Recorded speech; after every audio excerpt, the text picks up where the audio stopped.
Hello, my name is Dr. Keith Marill, and I'm an emergency physician at Massachusetts General Hospital in Boston, Massachusetts. I'm here today to moderate our panel discussion regarding emergency database research. I have three distinguished database researchers with me.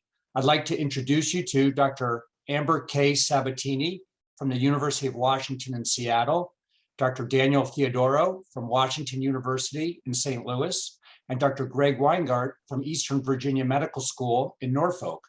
They are going to discuss their database research experiences and some of the challenges and insights they've learned to help them achieve success in the field. First of all, I'd like to start by asking our panel, how would you define database research? Amber, why don't you start this off? Yeah. So actually, that's a pretty general term, and to me it really refers to any curated or organized set of secondary data, and sometimes and so those secondary data sources can be quite varied in their content and the data variables that are collected, and can come from a variety of sources, including primarily collected data that's from a clinical trial or something that then is made available. So when I think about the different types of databases or secondary resources, I think about things like repositories of EHR data or any kind of electronic data warehouse. I think about claims data like Medicare, Medicaid, commercial claims. I think about a number of many which are publicly available national surveys like the American Community Survey from the Census, the Behavioral Risk Factor Surveillance System, which looks at comorbidities of the population, the American Hospital Association Annual Survey. Some of these are free, some of these require payment to get access to. There's clinical registries out there like Get With the Guidelines, stroke or heart failure, where there's a person who will input specific variables in relationship to a patient that has criteria like a stroke patient.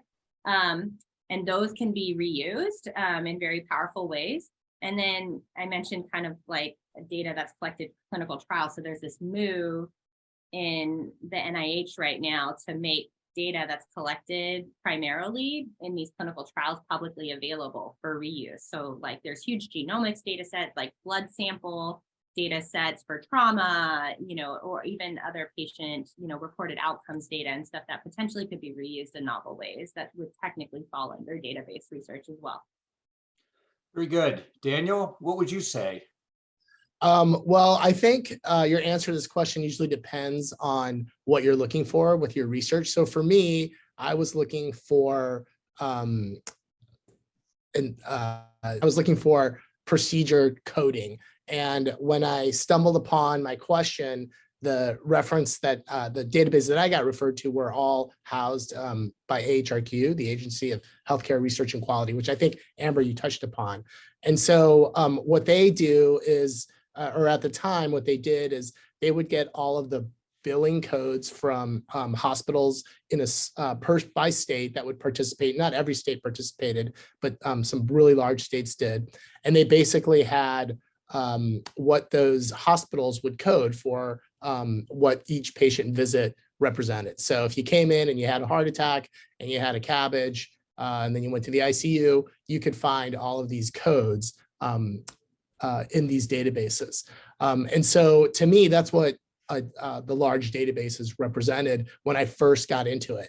And then as I started learning more and more and more, I think I started hearing more about these other databases that exist that Dr. Sabbatini just alluded to. But for me, I really landed on AHRQ's warehouse, which contains a variety of different data sets. They're somewhat similar, somewhat nuanced, and they're usually state inpatient databases. They actually have a national emergency department state database of people who come in and get discharged just from emergency departments. And then they actually have a national sample of people who come into the emergency department and get admitted. My point is that all the different databases have a certain flavor to them. And then you have to sort of align the database to your research interests. So for me, it's always been what the hospital has billed you for. That's really what large database research meant, at least at the beginning. And I think since that time, we've learned it can mean a lot more. Sure. And Greg, what would you say? Yeah, I think my colleagues covered a lot of it. I had a little bit different flavor of my kind of research questions. I looked a lot at different injury complexes on kind of new stuff. So I did some asking questions on like hoverboard injuries when those first came out and they made the national news as how dangerous they were. It was hard to kind of really examine that. But there's another database that hadn't been mentioned before called the National Electronic Injury Surveillance System, which is publicly available. You can literally Google it and download a large Excel file, and it's completely de-identified. And it has, just as my colleagues had described, it usually gives the clinical variables, the patient demographics, all de-identified. And then it allows you to kind of analyze different injury complexes that were coded by the hospital. And at least this data set is specific only to folks who come to the emergency department, and it gives you their disposition and whatnot. So it's overall like a relatively easy to use kind of resource, at least from my standpoint. Who made that data set? So it is run by, let's see, the United States Consumer Product Safety Commission actually kind of runs that one.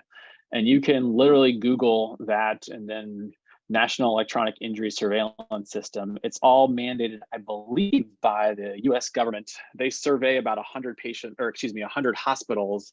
And then there's a whole, we can talk about this later, but there's an entire rubric for basically injury patterns and injury codes, as well as basically every kind of product out there that could injure something. So, I mean, there are, washing machine injuries is one that you could look up if you really wanted to get nerdy. There's a lot on like bicycles and other things and scooters and limes and all that stuff.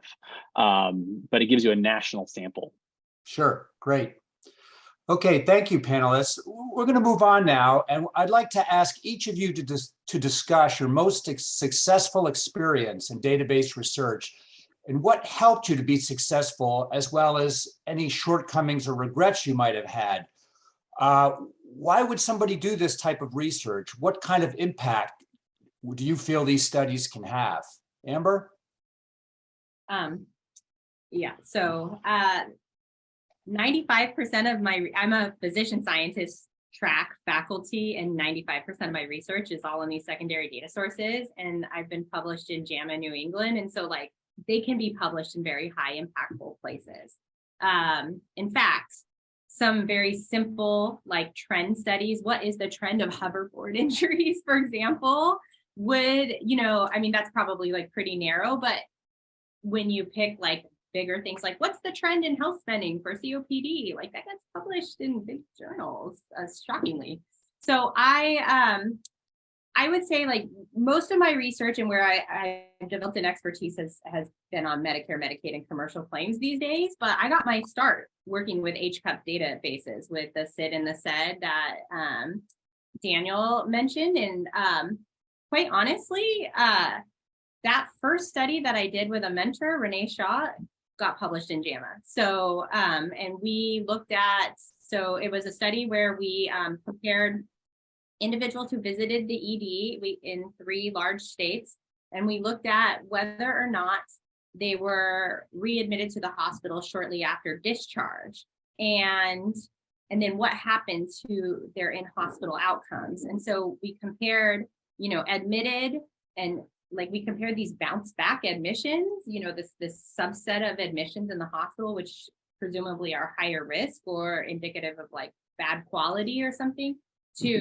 every other admission. And we found that their outcomes were the same. And so there was, an editorial associated with it, basically saying like, hey, readmissions or bounce backs after the ED revisits aren't really a good measure of quality, that you can give patients this trial of outpatient management, usually safely. And if they need to be admitted, it's safe to do that in a delayed fashion.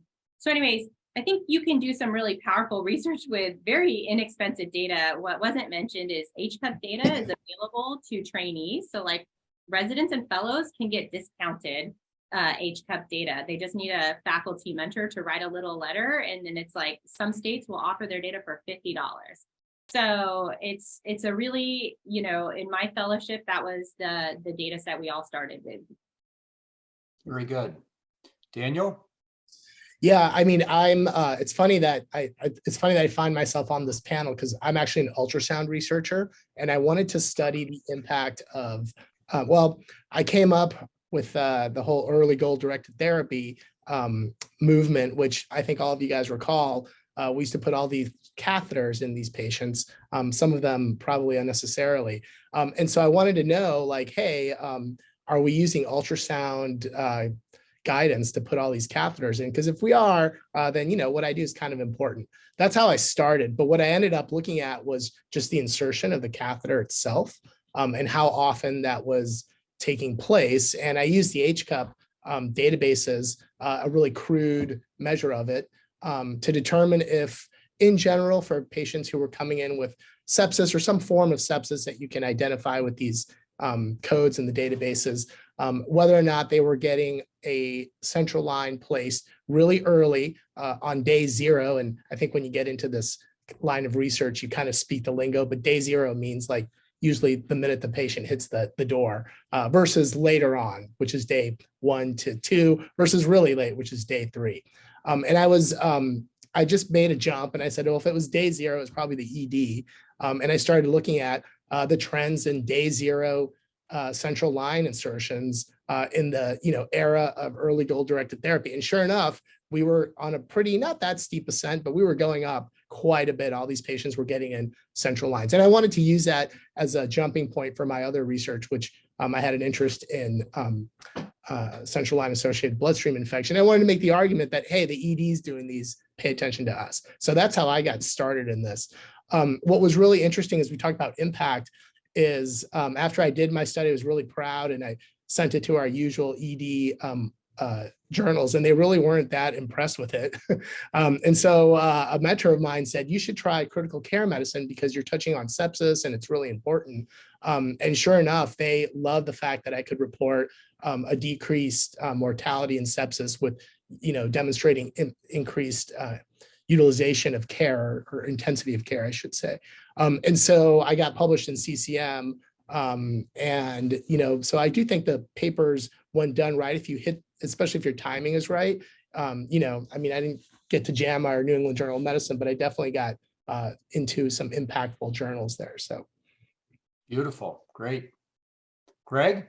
And I guess I found database research as a resident. So I was a motivated young second-year resident at the University of Pittsburgh, and we all had to do research projects. So of course, we all spend time reading all the big studies out there. So I had this great grandiose idea, and my mentors were basically like, yeah, it's great, but there's no way you're going to be able to get it done in time before you graduate. And that's how I was introduced to the National Hospital Ambulatory Medical Care Survey, because I wanted to look at post-intubation sedation practices. Were ED docs appropriately sedating folks? And how do you kind of quantify that? Because anecdotally, I was seeing some interesting practices that I wanted to kind of look into. So we were able to use this data set because there's a discrete element for procedures that are performed in the ED.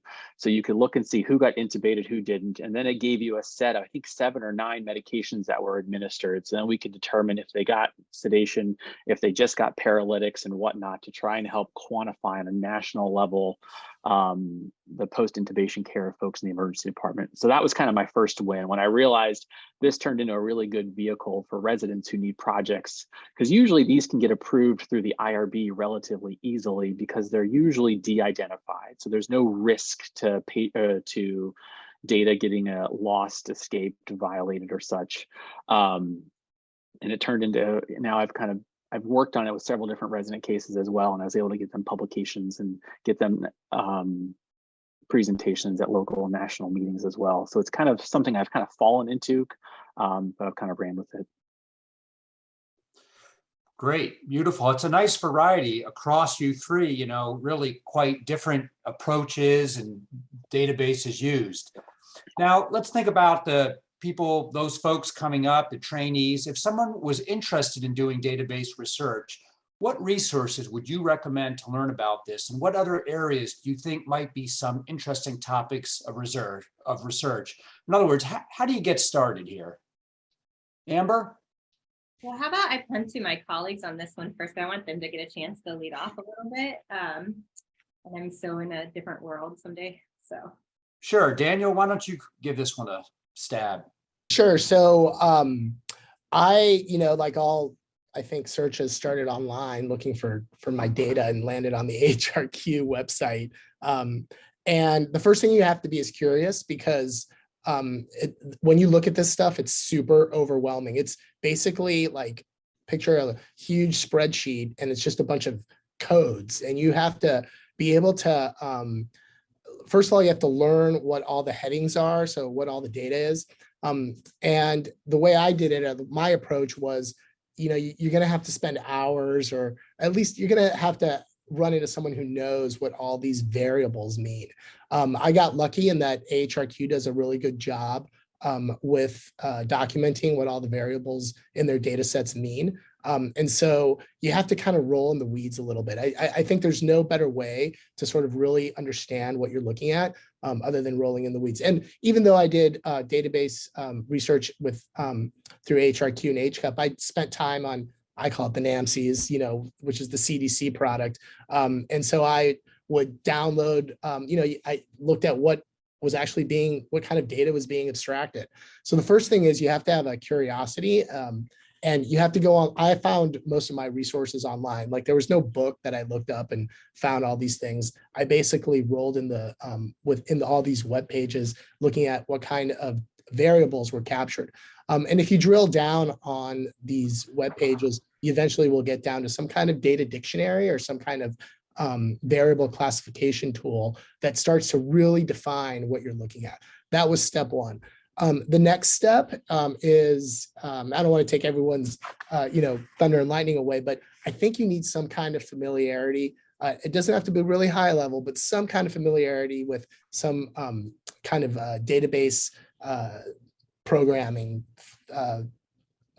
tool like SAS or SPSS. That was important because once you do get your hands on maybe a little bit of the data, you want to open it and kind of see what the heck all this looks like. And so you need some of those introductory, you need some knowledge or somebody with some knowledge so that they can at least give you the database that you can look at and really get to learn. In my case, I was getting my master's and we were learning how to do SPSS, and SAS was really my go-to. And it was really nice. And just so before everyone sort of says, oh my God, I have to do a class on this. The really nice thing about the online web page is that they frequently give you the code that you can just download. And then if you can just have some rudimentary knowledge about how you use these statistical programs, you can at least download and take a look at what the data looks like. That's how I started. And then it kind of just, grew from there. I think that, so if you ask me, you have to have curiosity for the data itself. You have to be willing to roll in the weeds and look at what all these data dictionaries mean. And then you have to have somebody or someone there's familiarity with a statistical package or database program so that you can actually look at the variables and look at what you got.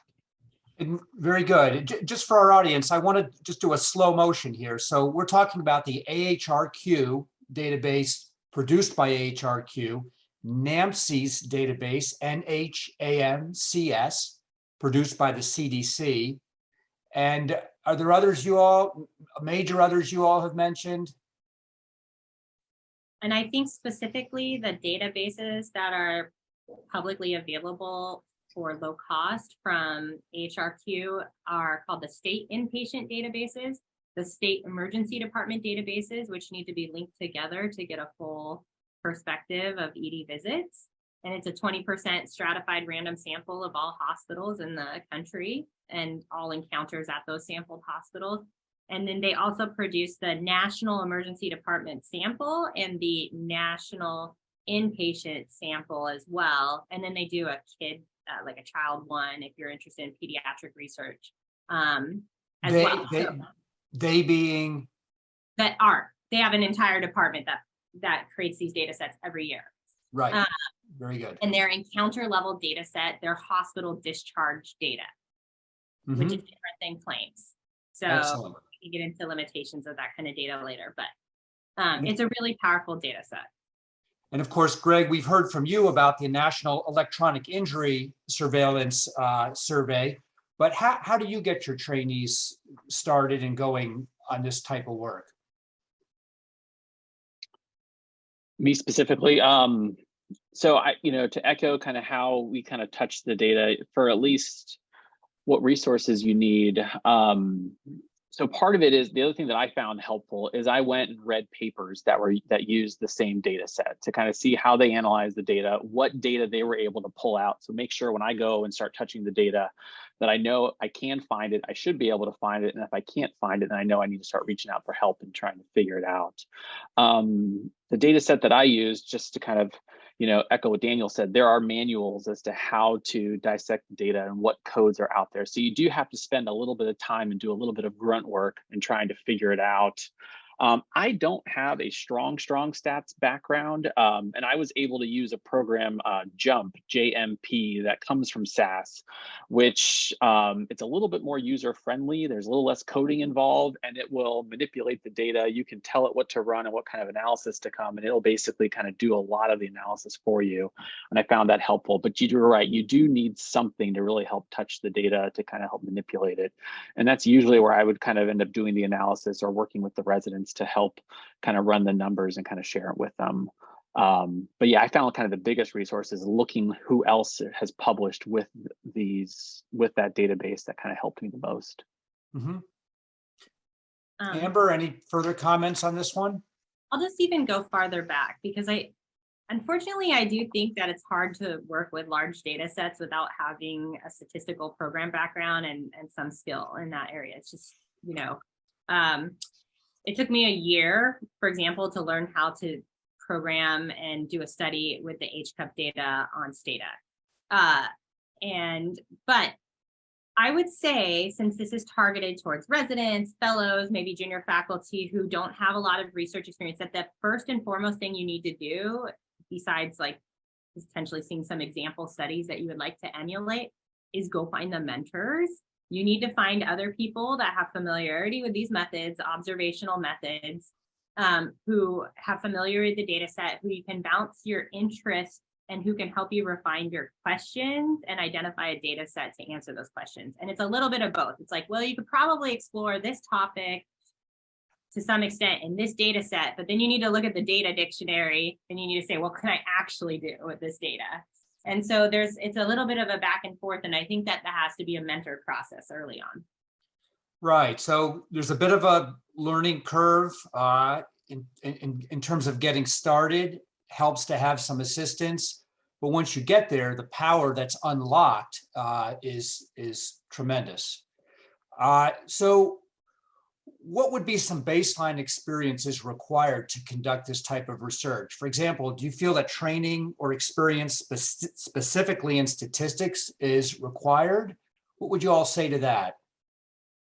I don't think it's like the statistics. It's more of the sort of capacity to link variables and sort of get really produce the data set that you specifically want, because there's a lot of extraneous variables and information that you don't really need, and that you have to be able to pare it down and examine what you're looking at. Now, there's statistical nuances, especially in a lot of the samples, because for example, one line in one database is one patient, but a line in another database may represent 100 visits. So what does that mean? How do you have to report that? That's really where you need somebody with expertise. But going early on, I think it's not so much like you don't really have to know the nuances of what statistical test you need, as much as using the statistical programs, because they all basically do statistics, to really manipulate the data and look at into a set that you can analyze. And then you can get into more statistical nuances. So now I think it just so happens the people who know how to manipulate and create these data sets are biostatisticians. At least that's what it was at my institution. I just got lucky, and someone was really a biostatistician, PhD level candidate who was really good with SAS. And this person could basically read through the manuals and at least upload the data for me, and then would just basically say, here, just, cut and paste this code. And that's actually how I started, is just, learning a little bit of code, just enough to get a small database going. And, small in this case means, gigabytes in size.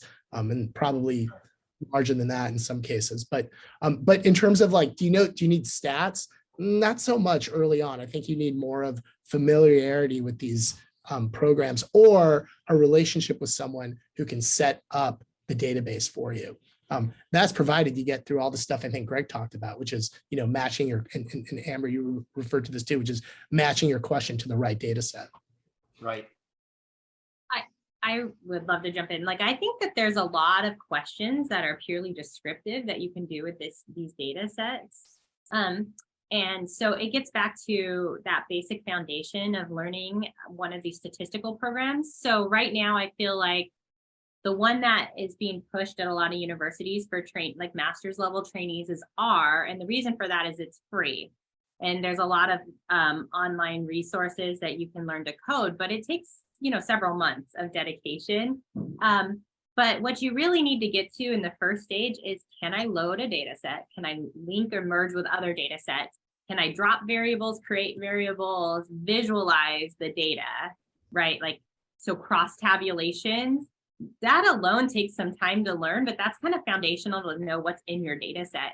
You may not need to even like go to the next step of regression if you're study, like a lot of what people will do with these data sets is say, what are the trends of this particular, like this particular procedure, this particular condition, this particular population. So if you're just doing trend studies, you're just describing what's happening, and it's powerful because you're getting a big sample.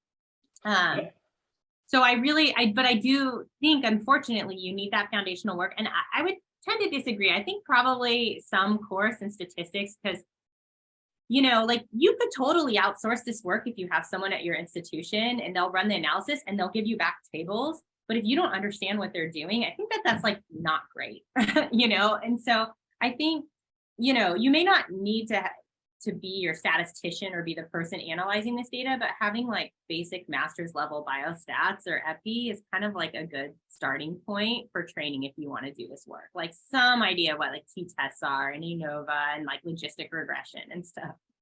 I like your point about visualizing the data. I think that's really key, that people may often forget. Visualize it in multiple ways that you can as well. That often provides insights that you just can't obtain otherwise, even through math. Greg, any further comments here? No, so I don't have a strong stat background, and I befriended two biostats at my institution, biostatisticians. I took them to lunch. We became friends. People like to talk to the ER doctor, they like to hear my stories. So we were able to do a little bit of give and take and such. And especially when COVID took off, everyone suddenly wanted to talk with me. So, it helped to cultivate those relationships, and you'd be amazed the ROI on taking someone out to lunch when you're trying to build those relationships. Because I was very honest, like, hey, I want to ask these questions. I think I can do it with this data set. Can you help me? And that was maybe me understanding my limitations of how I understood. And they were able to get me pointed in the right direction. They were able to kind of set me up and show me kind of step by step. And that helped me. And then they were my phone a friend, and I'm their phone a friend when their kid gets sick. So it works out both ways. And that's something that really helped me, was kind of building those relationships. Super, great. So what are some of the pearls and pitfalls in this type of investigation in regards to reporting results and publishing your work? What can you tell our audience about that? I mean, I can go first for Sure. at least the main one that I use, the National Electronic Injury Survey. There is limitations basically when you compare microdata versus macro data. The data sets use weighted probability. A lot of all these databases use. So a patient in Wyoming in a rural ER is weighted differently than a patient in inner city New York City, and they represent different things and different probabilities and such. So it carries basically its own limitation, and it's something you have to address in the limitation section. And sometimes it's hard to generalize big trends that you see, at least from my kind of limited injury stuff. But it's something you just kind of own in the limitation section, you kind of move forward. Yeah, I think there's no limitations to doing this research. with some of these data sets, right, there's a limited number of demographic variables. One of the biggest limitations of some of the data sets we've talked about is geography. They don't provide, state or county or sometimes. So you can maybe create national estimates, but you can't look more granular. You can't look at like hospital variation. You can't look at community characteristics affiliated with this. You can't look at policies or, you know what I mean? So like, it just is not as rich. I personally, I see this kind of research published in high impact journals all the time. I think it really comes down to, in terms of getting published, I think we've already established, like you can get this published in good places, and it's just another method. It really just depends on your question, the importance of the question, and the impact of that question, right? Like, so if you focus on something like, if I can use an example, like a narrow population, like hoverboard injuries, you're not going to probably get that on like, in like a big generalized journal as much, because like, it's a pretty like niche area. But if you want to say like what's happening to Medicaid patients, well, then that like opens up the doors for, like other journals where there would be interest in like underserved patients as a whole. So it really just depends on like how you're designing your question and how narrow your population is, and whether or not you can do something novel too with the data. And one of the most novel ways to use this data is to try to like link it in different ways. And some of these data sets can't be linked. Daniel? Yeah, I would totally agree with everything that's been said. I think, this was my story. I was, I mentioned I was trying to study central lines, and I was just trying to observe like 80 events in my emergency department because I needed to, have enough power to show that there was a difference. And then at the same time, I was doing one of my large database projects, and, with the right coding, I all of a sudden had access to like 800,000 potential central line insertions. I was blown away. I was like, this is it. This is the direction I want to go. The problem is, you have to ask the right question. Just because your data is now clinically or statistically significant doesn't mean that it's clinically significant. And it doesn't mean that you're asking a valid question. So my pearl is you have to speak with people who've done this stuff and say, hey, if I saw a, statistically significant change in X, Y, or Z, their question should be, well, how big was it? Because, these things are so large, 1 in a million, well, maybe not that small, but a 1 in 10,000 change can be significant. And then you have to ask yourself, does this really matter? My pearl is to definitely make sure that you have a certain amount of contextual validity to what you're asking, and then bounce it off experts, because some people may say, hey, a 2 or 3% increase in X, Y, or Z actually is meaningful compared to, a purely clinical trial, which is what I think a lot of this stuff tries to get when we try to make comparisons with, a 2% difference in, one drug from another is pretty different than seeing a 2% difference over the entire population. So, but yeah, I would agree. The real magic, I think, comes when you link these databases, and Amory talked about this, and my project was a tiny link. I just linked it to the American Hospital Association data. And I think you'd already mentioned that I was able to link patients who came into the ED and then got admitted from the ED. So when I made those connections possible, the database kind of took on new life. It was unique at that point because that's not the same product that you buy. You have to actually do something with the products. And so for me, even though I don't think the journals found it interesting, I was able to look at rural and urban hospitals as defined by the American Hospital Association. And I found that really interesting and kind of launched me into some other ideas and looking at the differences there. And then when you do, back to Amber's point, when you do find differences like that, that's meaningful to a lot of different journals, because you have populations. That's not just the people who see the ED, it's, health policy experts, because they want to know what's going on in, places with much less access to healthcare. So anyway, my pearls would be keep it valid and see if you can link it.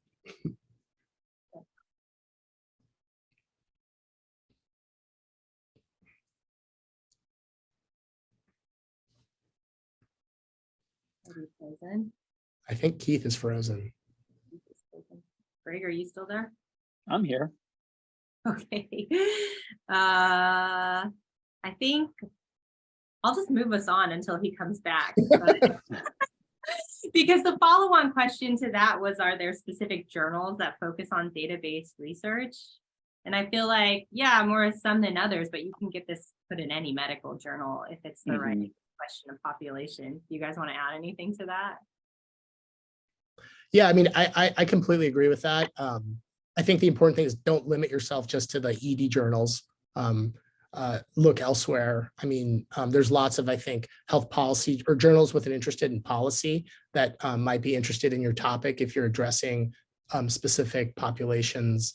And, you know, I guess we'll touch on NAMCs here and I call it NAMCs. I know it's probably not the right word, but that's just what's natural. I think there's some issues that are specific to that have been sort of popping up in ED journals that we should talk about. But I think for the most part, it actually opens up, I think, your possibilities more than narrows it. When I compare when my residents or my colleagues have a real specific ED topic, it's like, all right, well, you're kind of limited to a journal with emergency department in the title. Or emergency medicine in the title. But with this stuff, I mean, you can go anywhere with it. Yeah, and I'd have to echo, I've limited most of my stuff to the emergency department, but I've been able to kind of tease out ages, and you can aim towards pediatric departments or journals out there as well. But no, I think you're absolutely right. When depending on what database you utilize, you can answer any kind of question out there that you want to. So yeah, no, I haven't found any big limitations when you're applying to different journals.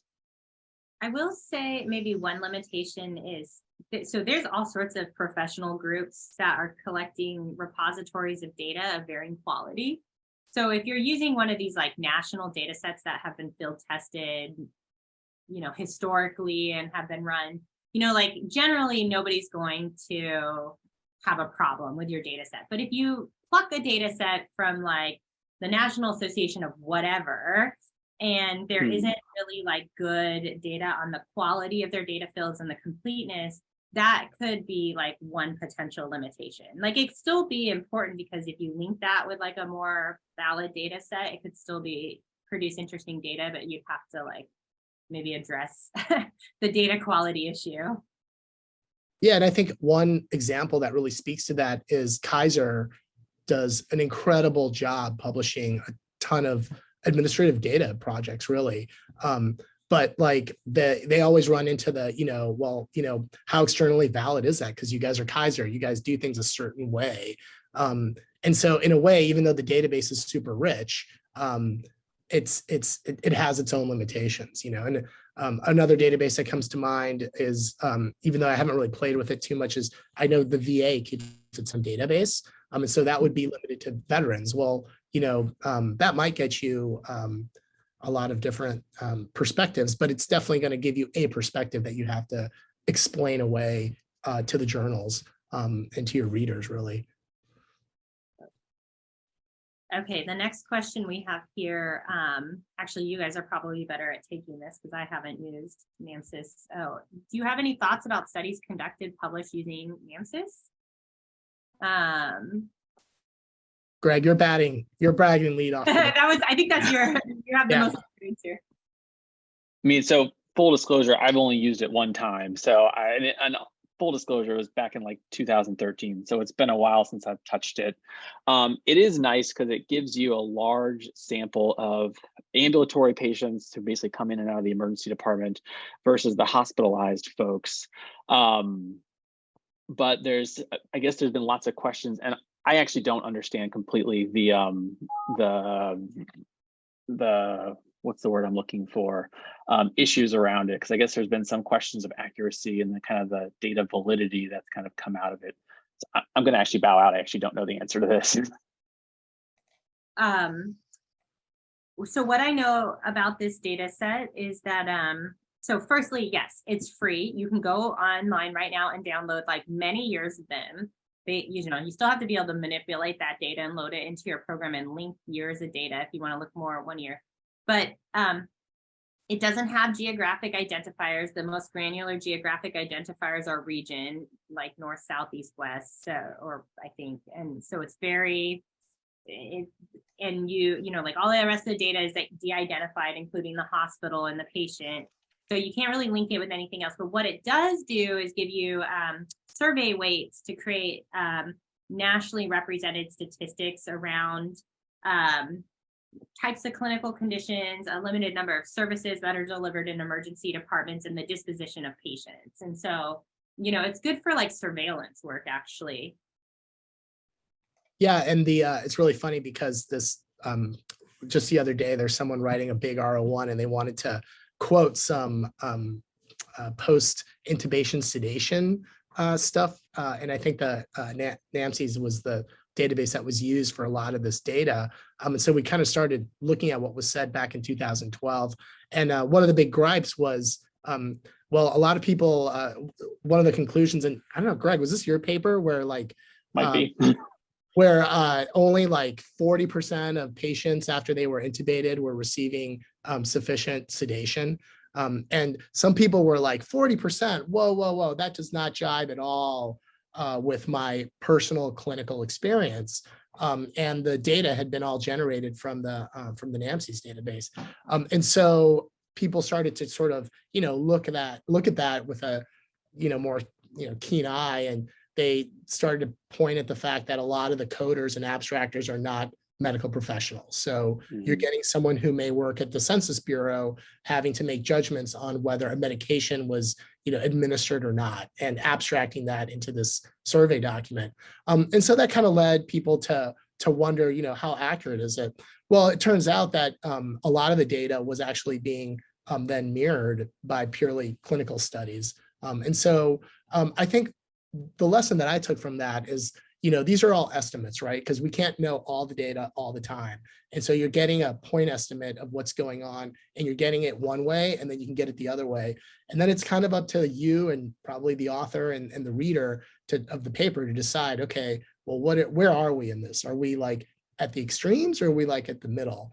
And I think that was the big point that a lot of people wanted to make about NAMCS is, sometimes it seems extreme, but it's not always extreme. And so you have to read it, and you know, you have to take it for what it is. And you know, that there's that line in evidence-based medicine. It's sometimes it's just the best evidence that's available to you. And sometimes if you're looking at like national trends over 10 years, this is the best evidence that's available to you. You're not going to find it anywhere else. I mean, you might get lucky and have that in your institution, but your institution isn't going to track what's going on across the country. And so to me, that's always been the debate. And it kind of rears its head when something goes against the grain or what we're accustomed to, I think, feeling. But I think overall, it's still a worthwhile database that you can use and get published. For those interested in, apologize for my absence there, a little technical glitch. But for those interested in NAMCS research specifically, a colleague in my department, Carlos Camargos, has really mined this database for decades and produced a lot of interesting research from it.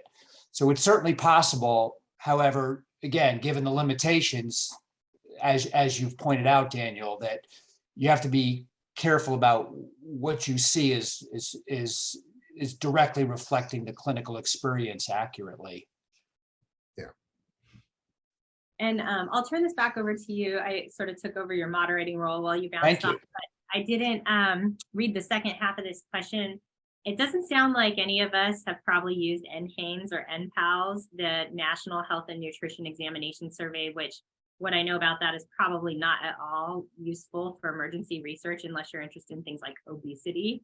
And then the National Post-Acute and Long-Term Care Study is another CDC data set. So it'll be like NHAMSIS, but it'll be a post-acute, like nursing home encounters. And because, like, and I haven't used this, but if it is like NHAMSIS, which doesn't link because you don't have provider identifiers, you wouldn't be able to link those nursing home episodes with like a specific ED or hospitalization episode. So I'm not really sure like those are going to be useful data sources for most emergency physicians. And I have not ever seen anything published in our literature with those data sets. I think, Amber, though, you already mentioned get with the guidelines right? And that's another. Yeah, there's so many data sets out there. So the problem with get with the guidelines is that is a very rich data set, but you do have to pay for it to reuse it. But there's, like from American Heart, right? Yes. And at Mass General, they're, doing a lot of work with get with the guidelines data. And so one thing we haven't really brought up here is one of the cool aspects of observational research is that you're not limited by geography. It's not a lab model. I'm not like recruiting patients and having to keep their data in-house from an IRB perspective. Like, it is very easy to collaborate with so-and-so across the country. And so, in most of my grants, I'm plucking people for like just who I want to work with from all over the place. And we're meeting, and all this data can be, shared virtually through Zoom. And so I think, don't be limited. Like, if you don't have someone at your institution, find the person who's doing the work that you like at what other institution and see if you can collaborate with them, because these data sets can be pulled down and they, you can be guided by people at different institutions. It's a great point, and not even limited to this nation. Totally. You could imagine. Now, speaking of grants, what about fundings for research in this realm, specifically for emergency physicians? I can take that one. So I have an R01 from the NIA working on Medicare claims that are linking to a variety of other sources. I had another NIH funded award through MH, so mental health, looking at Medicaid relevant policy questions. And I've had like several foundation grants. It is not, so in other words, there's no limitation whether you're doing clinical trial or observational research. There are certain methods that make funding more reasonable. So aside from getting like a little itty bitty grant through like EMF or SAM for like a medical student, resident, or fellow, you do have to elevate your methods a bit, but observational methods. So this is kind of where like if you're planning to try to get grants with these data sets, you have to think beyond like the descriptive work and like basic regression into maybe more advanced techniques like quasi experiments and stuff. So there are some ways that you have to like elevate that research a little bit to make it like innovative enough to fund through grants. And speaking of that methodology, are there guidelines available for ideal methodology and database research as there are in other areas? For example, strobe. That's a great question. Yeah, that's a great question, Keith. I don't think I've ever come across like a strobe or what's the other cohort, or I can't remember what they are off the top of my head, guidelines for how you do it. So I don't think I've ever come across anything like that. That's a really interesting point. Well, we still, a lot of these are retrospective cohorts, so we still apply like strobe guidelines to like, the structure of your research. You have to think about those things, but so no, the training is the same. It's just that like people who run clinical trials, there's all this other work around like, how do you get, how do you randomize? How do you recruit patients? What is the infrastructure you need to run this kind of stuff? Whereas like when you do observational work, so, and those clinical trials may be like front end implementation heavy with like not particularly advanced statistical methods on the back end. Whereas you have easy access to data when you do this, you have immediate access to data, but now you got to apply fairly advanced statistical methods to adjust for the like numerous sources of unmeasured confounding because you're not randomizing. So, so there's so much confounding, there's so many limitations, and you have to do your best to adjust and account for all that. Something else that we kind of didn't mention that may be worth putting a plug in here is there's always uncertainty. So I think Daniel mentioned about like, hey, this is the best data available, but there's still uncertainty. These are estimates. Another thing that contributes to the uncertainty is you often have to create an algorithm with inclusion and exclusion criteria to select a population of interest. And every decision around your inclusion and exclusion criteria is going to change the sample in some meaningful way.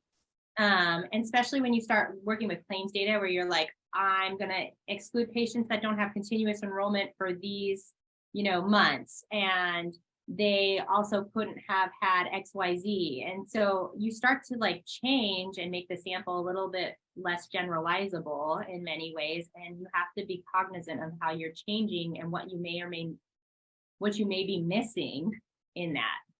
Case in point, I've done a lot of work on observation stays in the hospital, and there's different ways to capture those. And so, you can use revenue codes. And if you add in procedure codes, it takes about 5% of your potential observation stays away. Should you do that or not? Do you want the broader definition or the more narrow definition? It's a judgment call. It's the same thing. There was a paper published by Arjun Venkatesh and Keith Coker and some others on like, how do you capture emergency department visits and claims? And shockingly enough, they compared multiple algorithms and you get different samples of ED visits based on what you choose to include and like the sequence with which you include it. So that's some like of the nuances of working with secondary data when you can't control the front end input of the data. Sure. We have a few questions from our audience. We only have a few minutes left. A very interesting question. For example, regarding the CDC data, how might one get questions in the databases changed, improved, or added? Any thoughts on that from our panelists? I think it's really hard to get that to get a specific question inserted. Now the questions do change over time. I think there's a panel that involves some input from our professional societies as to what they're recording and when they're recording it. But in terms of saying, oh, I want to do a study, can you collect this variable for me? I'm pretty sure that's a non-starter unless a lot of people in a lot of places. But I will say that the variables do change. Early on, I mentioned I was using this database from AHRQ that was looking at visits to the ED that were subsequently admitted. And I just used the state of California. And then as I was doing my research about a year and a half into it, the NAMC started recording how many people actually got central lines. And that was what I was trying to examine in the first place. So new variables do come. Of course, then if you want to trend them, you have to sort of sit on the database for a little while before you re-examine it. So, but I think in general, if you want them to capture a specific variable they're already not capturing for you, that's probably a non-starter. Sure. I think it depends on the data set. So if we're talking about like these big national data sets that cost millions of dollars a year to execute, no, that's just not happening. And if you go back to, for example, in FAMSIS data, it goes back to like the 1970s and their field testing of variables. Like to put a new variable in, it would have to be like field tested. We'd have to make sure that the capture of data was complete. It's like a big process. But there's other organizations that may collect like less rigorous data or on a smaller sample size that will input questions for you. You mentioned Carlos Carmago. So he runs the NEDI, the National Emergency Department. I can't remember example, sample, whatever. So they survey annually ED directors, and he does, you have to pay a fair amount, but if you get some smaller grant money, you can insert some questions into the NEDI and you get a sample of what's happening in emergency departments. So there's ways to get that done with, like specific databases, but not the big ones that we've been talking about that are publicly available. Sure, fair enough. And one last question here from our audience. Use of database research in community non-academic ED settings. What can we say about that for the non-academic EDs? Any thoughts here?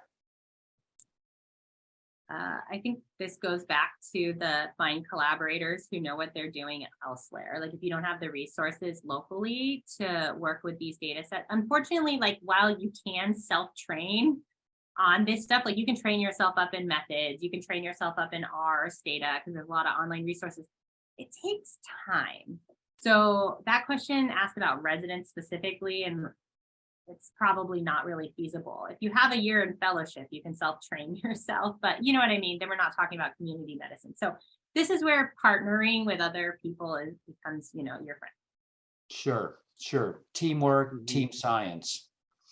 Okay. Any other questions or comments our panelists would like to make?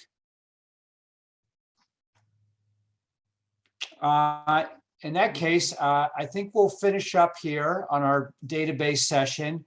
Before we finish, I'd like to be sure and thank Dr. Lynn Rapolo, Kaylee Rosine from SAEM, Dr. Derek Wang, our resident contributor, and the research committee and staff at SAEM, and of course our three panelists and you, our audience, for your attention today. We hope you found this session interesting and educational. Thank you. Thank you.